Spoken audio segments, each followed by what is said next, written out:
Mətbəxt aşırı kərə yağlarının tərkibi ilə bağlı monitorinqlər keçirilir. Bəzi nöqsanlar aşkarlanır. Keçən günlərdə də tərkibində bitki yağları müəyyən olunan 3 məhsul satışdan çıxarıldı.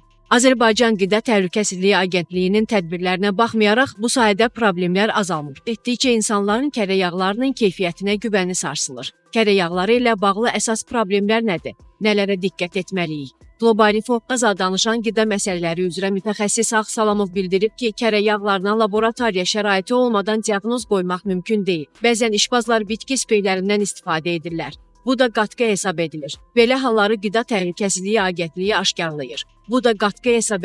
halları Qida Təhlükəsizliyi Agentliyi aşkarlayır. Amma kərə yağının keyfiyyətini müəyyən etmək üçün xüsusi ipucuları da var. Məsələn, otaq temperaturunda olan kərə yağı yumşaq halda olur. Həmçinin kərə yağı əriyəndə tərkibindəki süd düzə çıxır və köpüklənir. Bundan əlavə onların xüsusi spesifik qoxusu və dadı olur. Bəzən yağ ağızda xoş dad buraxmır. Bu vaxt artıq məhsuldan şübhələnməyə dəyər. Azad İstehlakçılar Birliyinin sədri Eyüp Hüseynov bildirib ki, kərə yağı ilə bağlı problem daim mövcuddur. Azərbaycanda istehsalçılar, biznes qurumları üçün toxunulmazlıq şəraiti yaradılıb. Onlar bundan istifadə edərək istehlakçı hüquqlarını pozurlar. Qida Təhlükəsizliyi Agentliyinin əli qolu bağlıdır.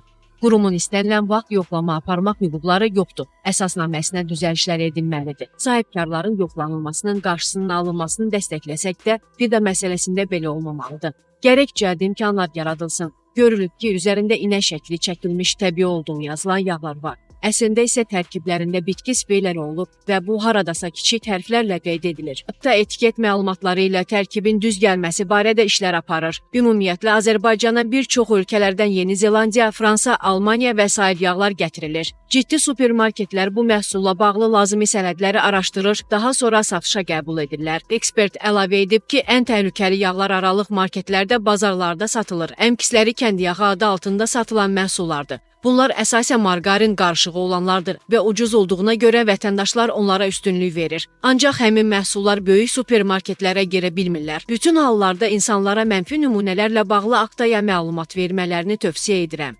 İstehlakçı marketdə yağ seçən vaxt onu sıxsın, hansı bərkdirsə o kərə yağıdır. Etiketinə də diqqətlə baxsınlar.